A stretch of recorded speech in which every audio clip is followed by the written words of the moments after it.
In this example, we're going to take a look at a very simple drawing technique that works from an image reference, and we'll start by bringing that in using the place command. So go to File, choose the place command.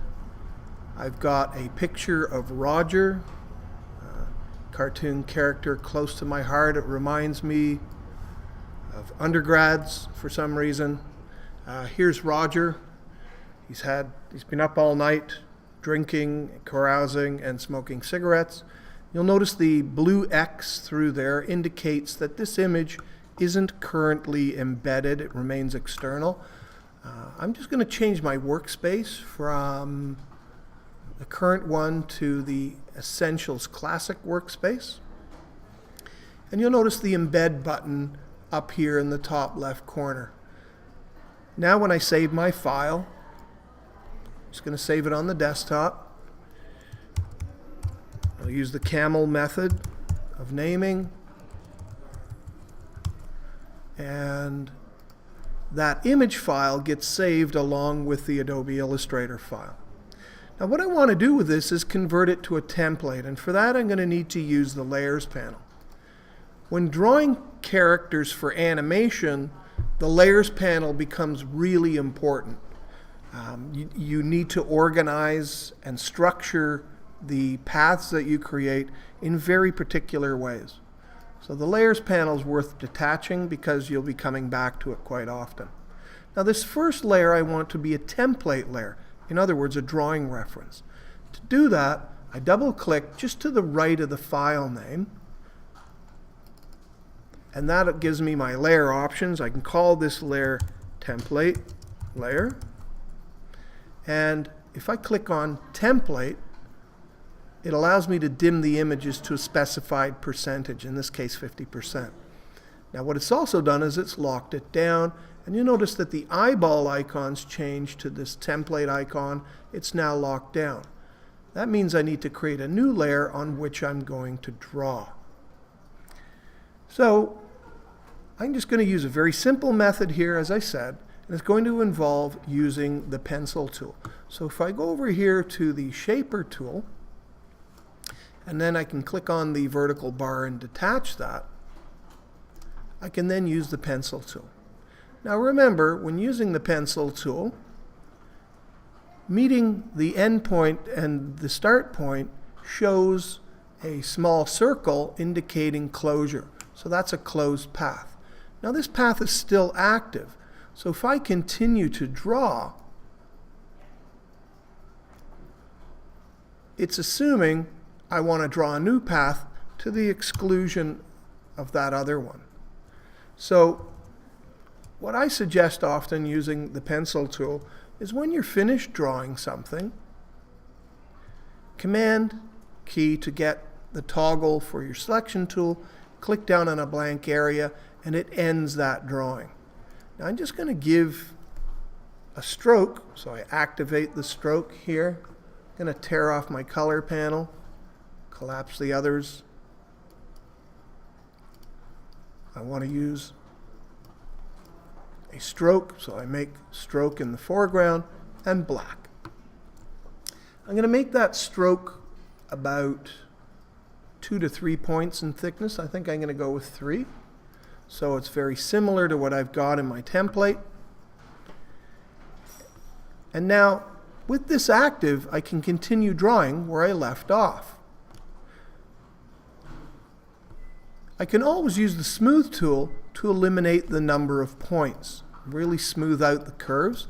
The fewer points something has, the smoother it will tend to be.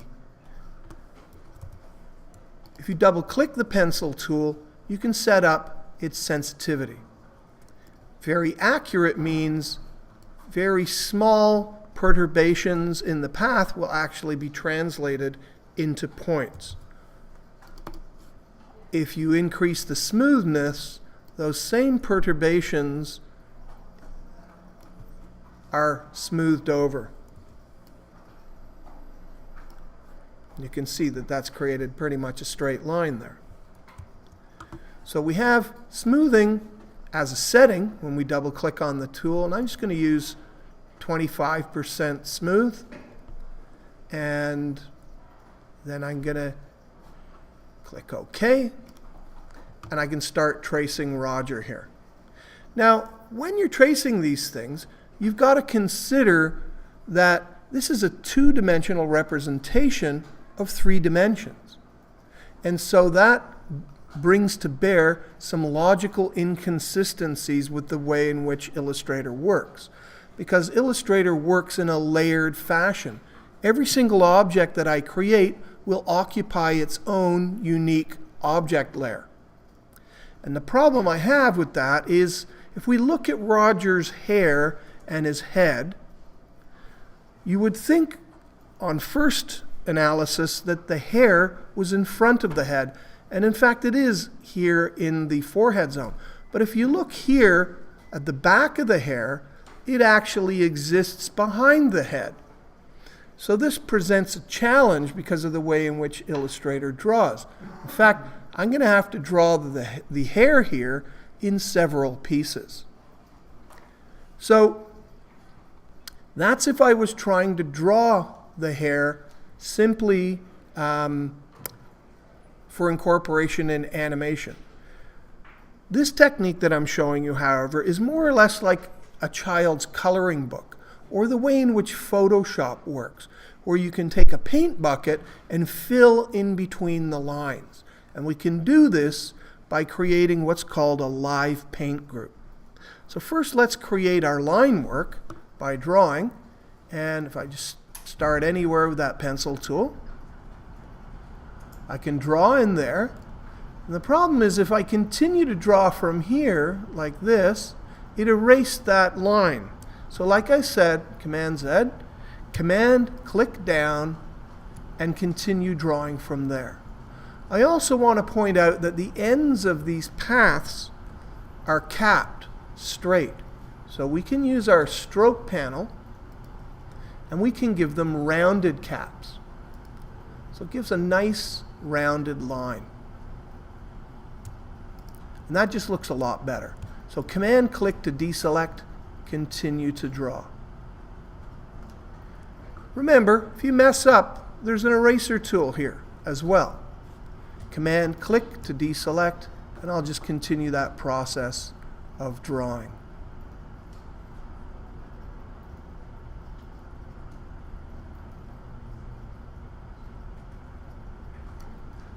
Command click, continue drawing here.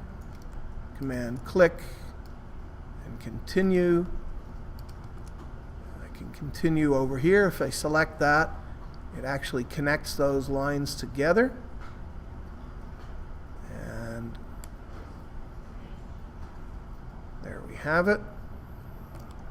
Command click to terminate. And I'll just do this part. Command click to terminate. Then we'll draw between these two parts. And now it's time to do the eyes.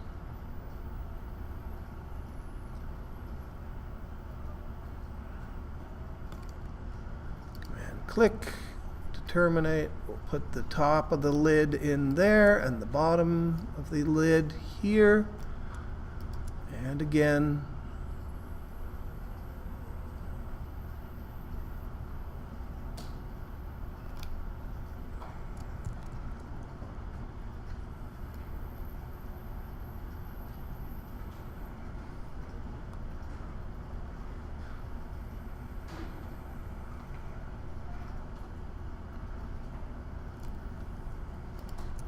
Command click, we'll finish the lid there, and there, and come around here. So I'm basically just tracing what we call the line work.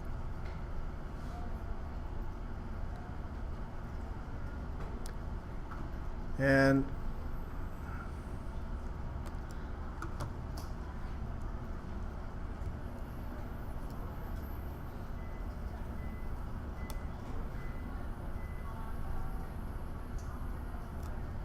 there we have it.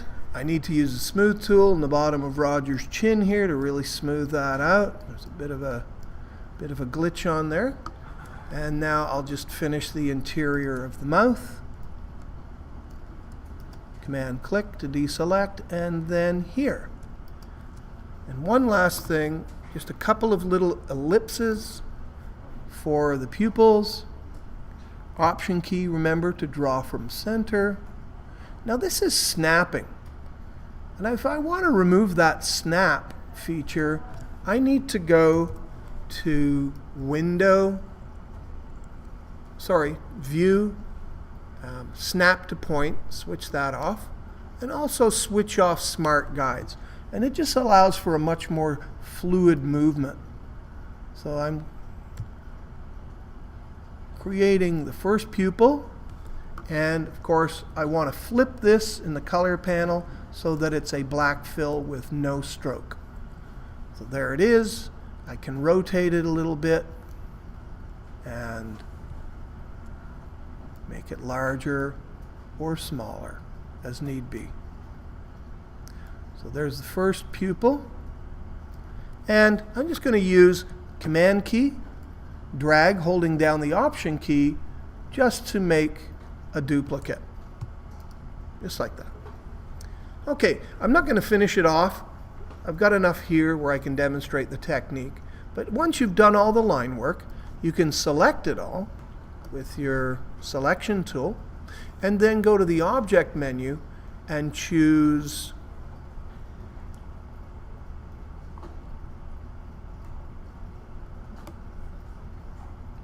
LivePaint Make. And what that does is it converts that line art into a LivePaint group. This now allows us to paint this. Before I do so, I'm just going to open up the swatches panel because they play an important role in what we call the inking of these outlines. So now if I go into where the Shape Builder tool is, just below it we have what's called the LivePaint bucket. And this allows me to go in and add color to any of these areas here. Now,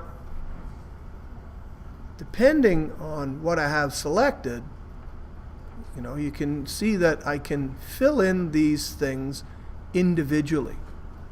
Now, in cases where there are gaps, and there are certainly gaps in some of this, you can see it right up here near the top of the hairline, there's a gap. If we double click this tool,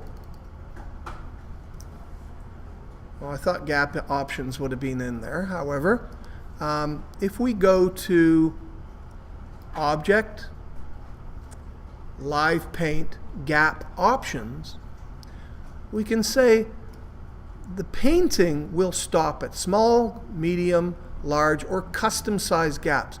I'm going to say fill these things in even if they have small gaps. So I'm going to choose large gaps, and now you'll notice, I'll set that as a default, we can select the various components here.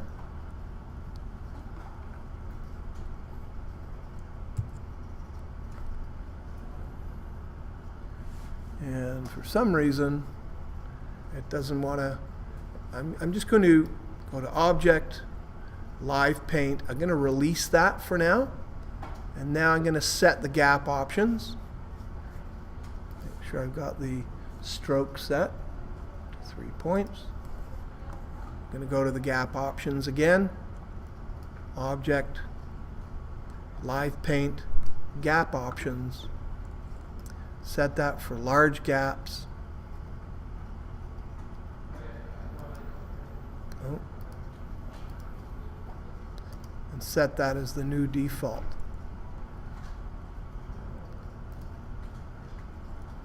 So, once we've got this, you'll notice the cursor shows 3 different colors, and if you use the arrows on your keyboard, it cycles. And watch what's happening here.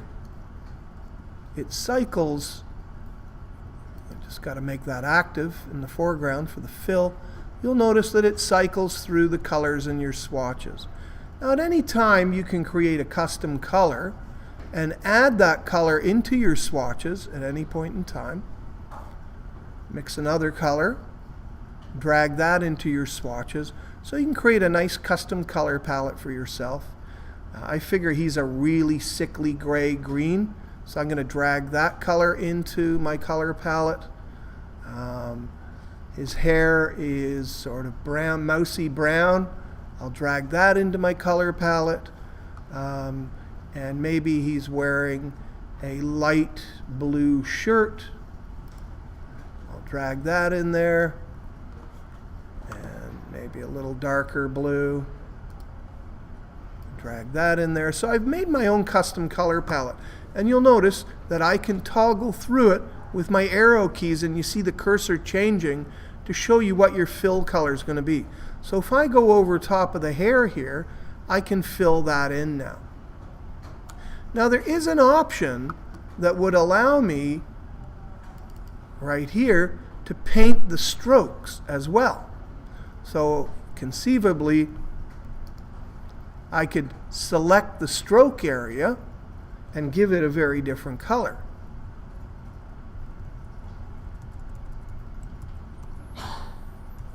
So there's black. Oh, all right, I've got the wrong one. Command Z. There. Turned to a little paintbrush, and it added that stroke color. See the little paintbrush icon up here? That allows me to paint that stroke, and to paint that stroke, and that one. And so it's a very simple method for creating the line work and for doing what we call the inking of the figure. And I just follow that up, make sure I'm painting all the lines, look for the paintbrush. There we go.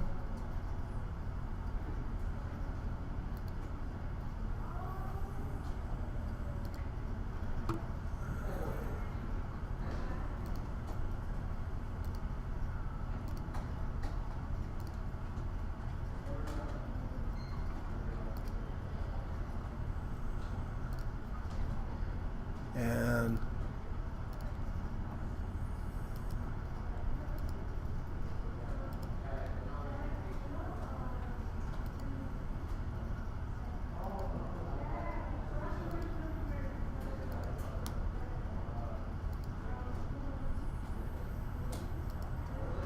there, I've got all my lines inked in, and now I need to fill in the facial features. So I'm just going to use this sickly pale green here, fill it in with the paint bucket, fill in the eyelids. Maybe I need a slightly darker green than that, in which case I could make a darker green, drag that into my color swatch. There it is. I'll fill the eyelids. He's been lacking sleep. Then I'll use for the eye color maybe a jaundiced yellowy red. We'll fill that in. And then finally to black for the pupils. And there we go. Boom. And the inside of the mouth will go with a kind of dark red right here, and then a brighter red for the tongue. Command, click away. Oh, you can see a few here yet. So I still got to do the lines here and here. Command, click down, and you can see that I've generated that character. I want to take a look at this too. The width tool, it doesn't work on this. So LivePaint gives you a kind of mono line, so we can't use the width tool. Otherwise, if we had a normal path, like so, we could use that same width tool to generate variable path thickness. So when you do a LivePaint group, you can't do that. It just gives you a mono kind of line. That said, Looks pretty good. Again, I'll use the LivePaint tool. I'll finish this line here. And I would just continue like that until my character was inked in. So depending on your level of comfort with the illustrating process and using the layers panel, here I've done it all on one layer because literally it's like a child's coloring book. And you'll notice if I take this thing, use the direct selection tool here, and I move any of these elements, all right, it reverts to just being lines once again. So this is all contingent on having things with boundaries, enclosed boundaries, and we can still set the tool so that it will ignore certain small, medium, or large gaps in that line art. So that's a simple method.